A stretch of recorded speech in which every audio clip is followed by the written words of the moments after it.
All right, ladies and gentlemen, last reaction for today. And we need to do a little bit of a recap for today's chapter of Jujutsu Kaisen. So let's go ahead and get the formalities out of the way, shall we? Yo,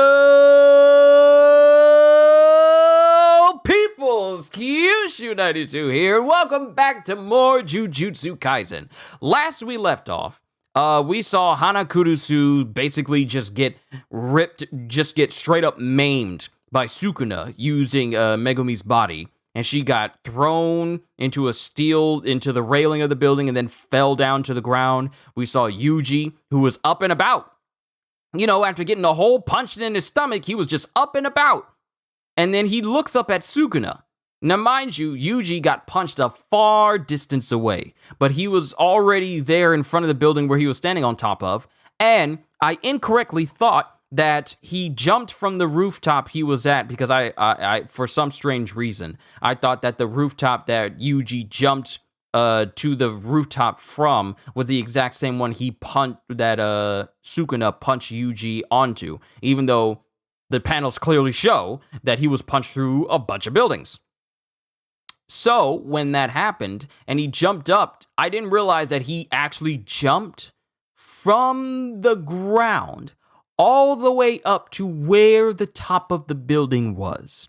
See, in my head, it didn't really click that something was going on with Yuji, even more than usual. But we saw Yuji jump up to the top of the building and then show strength we have never seen Yuji, because we always knew that Yuji had some abnormal strength. But he was pushed to it. He showed a level of strength that that allowed him to basically knock Sukuna off of the building, throw a chunk of building at Sukuna, rip an entire post out the ground with concrete, and then go up against Sukuna. And then at the same time, when it got to a point where Yuji was also keeping up with Sukuna, we all know that Sukuna's fast, but Yuji was able to blitz Sukuna of all individuals. And when it came to a point where he was preparing to bear down on Sukuna, Sukuna tried using his dismantle against him, but it didn't really work all that well. Like, Yuji got a part of his ear sliced off,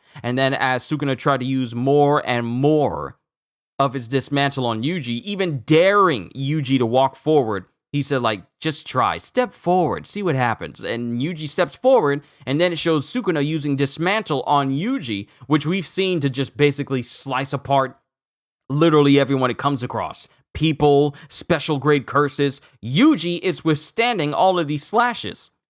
And then it comes to Sukuna's attention that, hey, Sako, what's going on? It comes to Sukuna's attention that it appears that his cursed energy output is low because of Megumi. So let's see what happens in today's chapter, and we're not going on break for this one either. And it cuts to a color page. Chapter 215, Fearsome Wound, Part 7. And it cuts to a giant cursed fish that's flying in the air, which apparently has Kenjaku and Uraume. We haven't seen Kenjaku.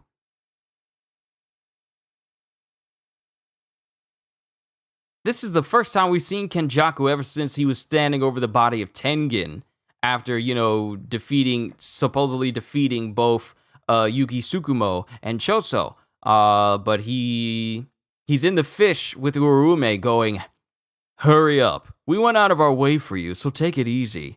Have some patience. We're moving quickly. And then it cuts to Uraume, who just says, silence. And then it cuts to Yuji, who's staring down Sukuna going, you should be the one trying to stifle this misery. Come closer. And then it cuts to Yuji punching Megumi. Well, punching Sukuna, and Sukuna still in control of Megumi's body. Darn you, Megumi Fushiguro. My cursed energy output is fluctuating. At its lowest, it's under 10%. But physical movement seems to be fine. I'll need to polish up this form. And then it cuts to Sukuna saying to Yuji, I'll need to polish up this form. And then it cuts to him thinking, anyway, I shouldn't have any trouble killing the kid. And ooh, okay, it cuts it cuts to Sukuna thinking, anyway, I shouldn't have any trouble killing the kid. And before Sukuna can even act, Maki is just standing there chilling like, hey, hold on.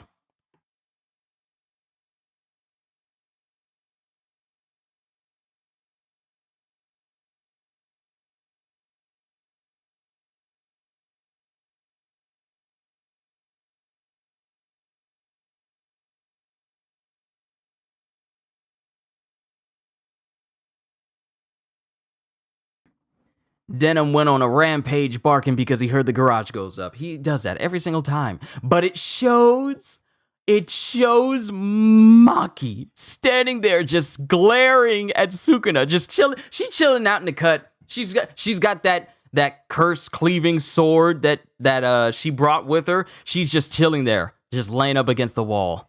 And then it cuts to Yuji going, Zenin senpai, sorry I'm late. Give me a brief rundown. This guy won't die even if you go all out. I don't see damage from Nue. I guess she isn't easy to take down. And then it cuts to Yuji, as we see a speed panel where things move at high speeds, and it shows Maki and Yuji trying to go up against Sukuna. And then it cuts to Maki defending herself against Sukuna, and she's still got that ever-present calm demeanor on her face. As she catches his fists, and then she manages to land a blow on Sukuna, and with one smooth motion, she just pushes and throws Sukuna into a nearby gate. She just like palm thrusts him into the distance. And then it cuts to Yuji, who grabs onto the gate that Sukuna's been launched into, and he pretty much wraps the gate around Sukuna so that way he can't get out easily. And then it cuts to Sukuna, who says, you really are so boring. And then it cuts to Maki, who comes in right behind Yuji and kicks Sukuna into the distance. And then Sukuna just instantly gets up and he comes out of the hole that he got knocked into, and he goes, it's so weird to see he's good at fist fights with Megumi's... wait, no, this is Maki going, it's so weird to see he's good at fist fights with Megumi's face. Even if he can't die, can he heal wounds from Split Soul Katana? Yuji, our goal is to stop that, even if it means killing him, right? Yeah. Mind if I speed things up? Nope. And then it cuts to Sukuna, who's moving so fast that Maki is keeping up with Sukuna. See, this is the power of heavenly restriction when it came to Toji Zenin. And now we see it with Maki as she's keeping up with Sukuna, but Yuji's just kind of getting swept up a little bit in the crossfire. And then as it shows, actually it's Yuji who's trying to keep up with them as well, because he's actually able to keep up with them because of his unique physiology. But they're both bearing down on Sukuna as they're all moving at high speeds. And as it cuts to Maki and Toji bearing down on him,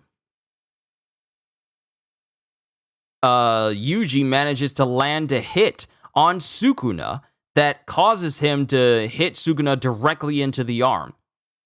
And then it cuts to Sukuna, who's defending himself from both Maki and Yuji. This body resists me and drops cursed energy output when I'm hurting its allies. In that case... And then he uses Megumi's Shikigami spiderweb, Cleave, as he pretty much breaks the entire ground they're standing on. And as both Yuji and Maki get caught up in this upheaval, Sukuna comes up and just decks Maki in the face. And she just spits out a little blood. And she just glares at him. And Sukuna, this is literally a all that for a drop of blood moment. And Maki is Thanos. She just looks at him and just spits out a little blood out of her mouth like, and Sukuna sees this and he starts smiling and he goes, nice. And then it shows the points of impact of how fast they're moving throughout this entire landscape until they're back on the highway, which was not too long ago. back on the highway, which was not too long ago, the location where Yuta and Naoya Zenin were trying to fight Megumi and Yuji not too long ago, the same type highway. And then Sukuna looks back and goes, "Oh?" And then both Maki and Yuji look over in a direction as we see a figure, a robed figure in the distance that's in shadow with cursed energy just emanating from them. Maximum output. Oh, wait. Maximum output. Frost calm. Oh, this is Uraume because she has the ice related. She has the ice oriented cursed techniques, and she freezes the entire area where they're all fighting so fast that it flash freezes the buildings, the highway, every area around them. And it cuts to Uraume, who's basically just separated Sukuna from Maki and Yuji. I love this view. I offer my deepest apologies. It's fine. I offer my deepest apologies for intervening. It's fine. I did make sure to not freeze Yuji Itadori too deeply, but I'm done with him, so it doesn't matter. It was right to focus cursed energy on the girl.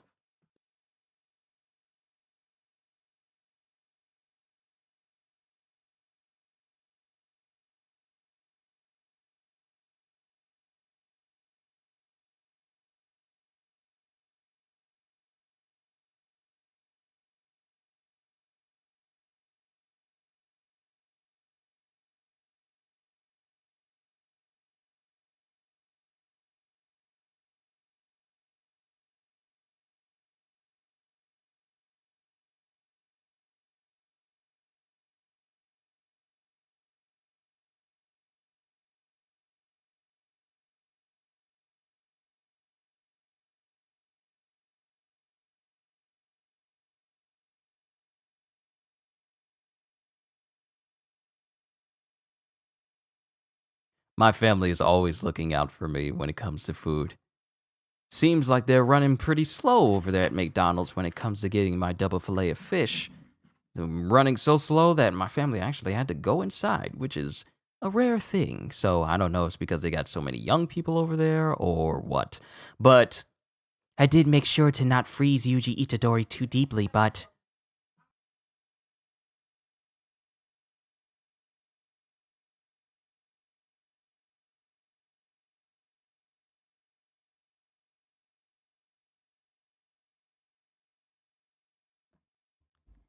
I did make sure to not freeze Yuji Itadori too deeply, but I'm done with him, so it doesn't matter. It was right to focus cursed energy on the girl. And then it cuts to the Nue that just floats right behind Uraume and Sukuna. I need to polish up this form. Prepare the bath. What do you mean prepare the bath? What do you mean prepare the bath? What do you mean prepare the bath? Prepare the bath. We already have. It will require a short journey. As always, you attend to every detail. And then it cuts to Uraume, who's walking with Sukuna, but it has a little note that says that she's super happy that Sukuna is complimenting her. Then it cuts to something cracking as it cuts to Yuji, who basically breaks out of the ice. Sukuna! Should I kill him? No, wait. Look, it's hilarious. He's so pitiful. You know that Harima statue? Yeah, around the mouth. And then it cuts to Uraume, who's laughing with Sukuna as Sukuna leaves on the Nue and they just fly off with Sukuna just laughing. With the both of them laughing, but Sukuna's laughing.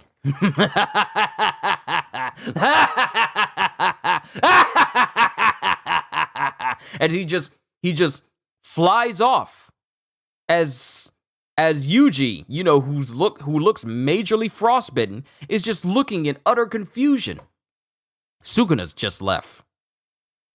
He's gone. He just left.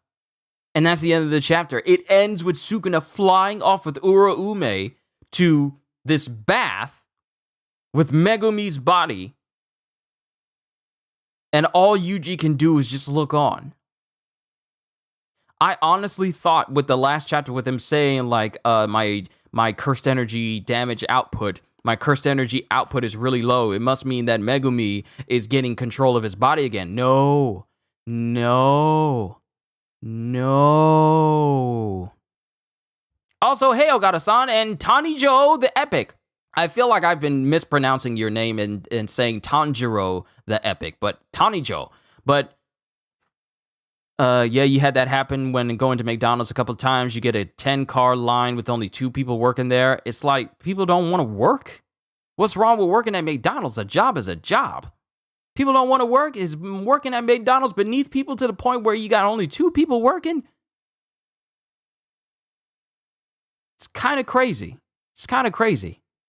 You would think they would have more than enough people, but no, let's just get all the young people because they want to work, but at the same time, they don't want to work. But things are bad. Things are bad in Jujutsu because not only did we... Okay, so first of all, Maki showing up and just, just fully keeping up with Sukuna. Now, mind you, Sukuna did say that with his cursed energy constantly fluctuating, it's still under 10% of what his regular cursed energy output would normally be. So everything we've seen Sukuna do with cursed energy has just been under 10% of what he would normally be able to do, since Megumi is kind of throwing him out of whack on the inside. So while Maki and Yuji were able to contend with him, that was still only Sukuna at 10% of cursed energy output. So it's kind of concerning to think about what he would have been like if he had full access to it, because he also says he needs to polish his form. Basically saying, like, I need to make this body more in tune with me. So that's probably what the bath is. The bath is a process to make it so that the body that he's currently inhabiting, the body of Megumi, is more attuned to Sukuna. We don't know the specifics around what this bath actually does for Sukuna, but we already know that Uraume was preparing it in the very same location where the Zenin family used to be, before Maki massacred all of them. But we literally leave off with Sukuna flying off on the giant new way with Uraume laughing at Yuji's helplessness as he just flies off into the distance with Megumi's body. Now, mind you, what volume book are you reading? It's not in a volume yet. I'm reading it. It's not in a volume quite yet, at least not in the U.S. The last volume we got for Jujutsu Kaisen was 18. Where I'm reading from is way ahead. And this is a chapter that just dropped, so it's not going to be in a volume anytime soon. But I'm reading from chapter 215. So we have Sukuna, who has Megumi's body, who intends to polish Megumi's body into a body that's more in line with him. I'm assuming Kenjaku is nearby. Kenjaku was the one who brought Uraume over to where Sukuna was. In the beginning of this chapter, when you was reading volume 14 or 15, I was like, is that the kid from the movie? No. You must be thinking of Yuta Okotsu. He has black hair like Megumi, but Yuta always dresses up in like a white shirt. Always white shirt. Megumi is the one who's always dressing up in the usual Jujutsu Kaisen getup. So they're fundamentally different. Okay, you haven't gotten Jujutsu Kaisen correctly? Yeah, if you just saw Jujutsu Kaisen 0 and you haven't really been keeping up with the chapters, then basically everything that I'm saying right now may be massively foreign to you to a grand degree. But Kenjaku has to be nearby because he's the one who dropped off Uraume for her to freeze the entire area just so Sukuna could make his getaway from Maki and Yuji. Maki put in that work in this chapter. She literally she literally was able to keep up with Sukuna to the point where he hit her square in the face with all of his might, or at least all the might that he could muster in the current body he's in right now, and she just looked at him and just spit out some blood like Hulk looked at Iron Man and spit out a tooth when he hit him during Age of Ultron. That's exactly what Maki did. She just spit out some blood and just kept locked eyes with him. How you doing? I'm doing great, man. I'm doing even greater knowing that, well, we had a great church service today. I got some food here that I'm going to eat after I say my closing remarks for Jujutsu. We are 50 people away from this being a 4,000 sub channel. So needless to say, this is a great day for this week to start. And I have to say thank you to everyone who lent a hand for this channel reaching this upcoming milestone. I just want to say thank you. I'm doing great. I am doing great. But today's chapter of Jujutsu, man. So my thing is, we see Kenjaku at the beginning, where he's traveling in a giant semi-see-through cursed fish along with Uraume in order to get to the location where Sukuna is. But his whereabouts are unknown. I almost thought that the robed figure that jumped between Sukuna and Maki and Yuji was Kenjaku. As soon as I said maximum output, I was expecting to see maximum output Uzumaki. Maximum output, maximum Uzumaki. I was expecting to see that, but when I saw Frostcom, I immediately thought, oh, that's Uraume. She's went to go see her master. Now, here's my thing. We've seen Uraume so many times. We see how she responds whenever Sukuna is mentioned. She literally is his right hand. She's literally his right-hand woman. Because every time Sukuna is involved, she treats Sukuna with like a level of reverence. And whenever Sukuna sees Uraume, he treats her as one of the few people he doesn't instantly think about killing when he comes across him. So we don't know the exact history that the person known as Uraume has with Sukuna. Mind you, these people are reincarnated into new bodies from 1,000 years ago, back when Sukuna was reigning supreme in the Jujutsu world. But whatever relationship Uraume and Sukuna have has to be absolutely top tier for the both of them to treat each other with, casualty. Even people who said they wanted to, work with Sukuna and, they revere him so much, Sukuna had no problem killing half of those, and then fighting the rest, and then fighting the others, and then killing them. He had absolutely no problem. But when it comes to Uraume, there is a certain level of professionalism that exists between the two of them. Sukuna in the way that he treats Uraume as the closest person to him, and Uraume treats Sukuna as his person of reverence, like Lord Sukuna, to that degree.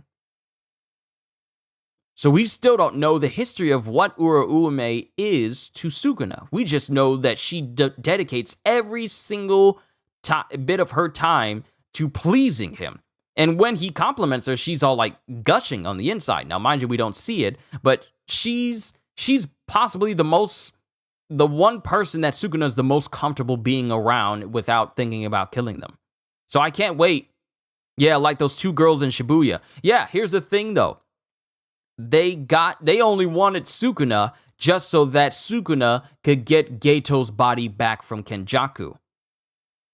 But they pretty much got killed by Sukuna because he doesn't like to be told what to do by anyone, even if people are asking him. So those two girls, they were all right for a little bit, but their end goal was only to get getting Geito's body back. But that was it. They're not a follower of Kenjaku. They wanted Kenjaku out of Geito's body. So Uraume is possibly the biggest fangirl. The biggest fangirl of Sukuna.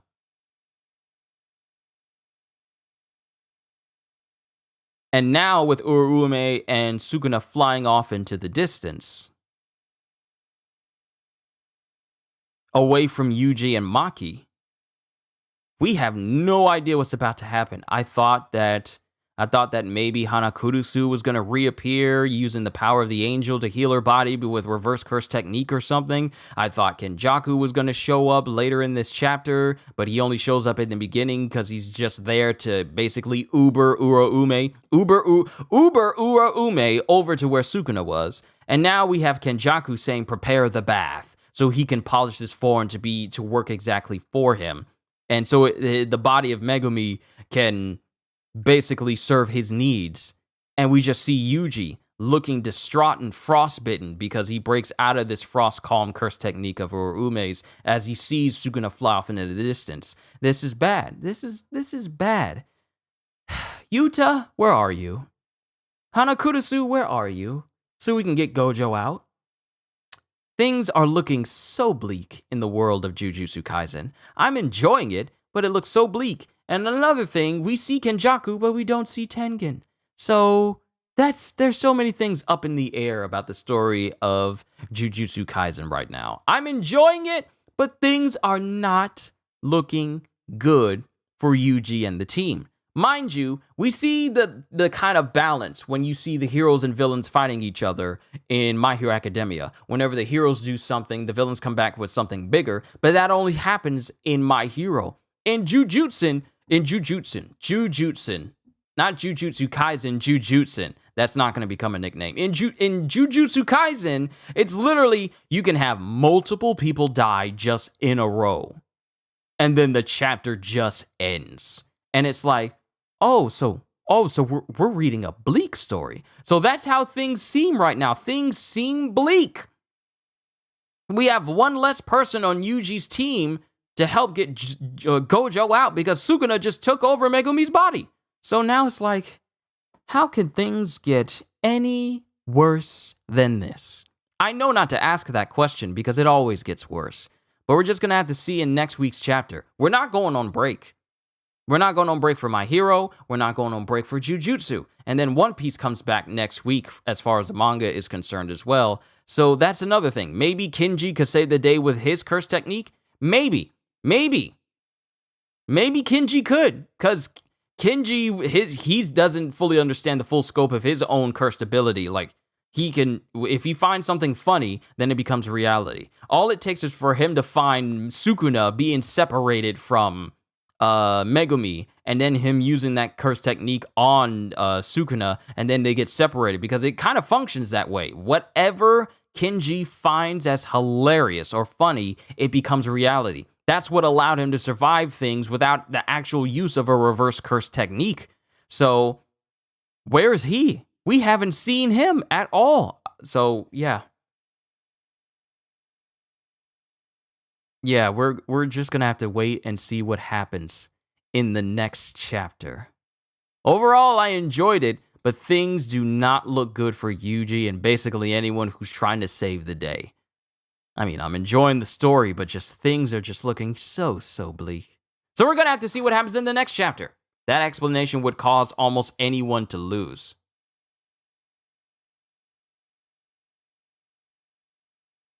I mean, that's the crux of his entire curse technique. If he finds something funny, then it becomes reality. His own curse technique, which he's not even fully aware of the full scope of it is could reach in comparison to Gojo's level of power. That is how it's described. It is capable of rivaling Satoru Gojo's limitless curse technique in scope of power. That's how powerful Kinji's curse technique is. But he doesn't know the full scope of it or how to control it to the utmost. It just happens as far as he knows. So, man, if Kinji fully realizes just how versatile how versatile his curse technique can be. He may not be a funny comedian, but his power could, could very well shift the battle in the favor of Yuji and his team. I don't know. I don't know. I don't want to keep droning on because I'll keep going on forever. But we haven't seen Kinji in a minute either, so hopefully he'll show up again, and then, I don't know. I just don't know. The uncertainty. It's the uncertainty. But we'll find out in the next chapter. All I can say to everyone here is, hope y'all enjoyed. Can't wait to see you all in my next video. And if you're new to the channel and you enjoyed what you saw here today, then like, subscribe, share this stream with everyone you know, because the channel is getting closer and closer and closer to 4,000. So the more the merrier, because the more the merrier, and maybe even consider becoming a member, because I am always looking forward to entertaining you. So have a fantastic day, and once again, as always, later, peoples! Wonder what happened to the guy he won against? I think he's still alive. I think that guy is still alive. I'm absolutely sure that guy was still alive, because I think some of the armed forces were describing fighting against him earlier, but I don't know his current whereabouts. Yeah. All right. Later, peoples.